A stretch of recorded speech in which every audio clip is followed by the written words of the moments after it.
ఆ తాడి చెట్టు అన్న అద్దా ఆ తాడి చెట్టు కాడి నుంచి అటు వచ్చి ఆ కైక్ కొంచెం అవతలకు పోద్ది.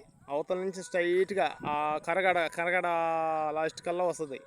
ఈ టెంకాయ చెట్లు కాదు, ఆ లాస్ట్ ఉన్న టెంకాయ చెట్లు తాడి చెట్లు, ఆ తాడి చెట్లు కర్ర స్ట్రైట్గా ఈ గిన్నెం కాడికి ఈ 2 టెంకాయ చెట్లు మాత్రం కాకుండా ఇక్కడ దాకా వస్తుంది. ఈ కై కూడా వాళ్ళదనో వీళ్ళదో కాదు తెలీదు, ఇది కూడా వస్తుంది అనమాట.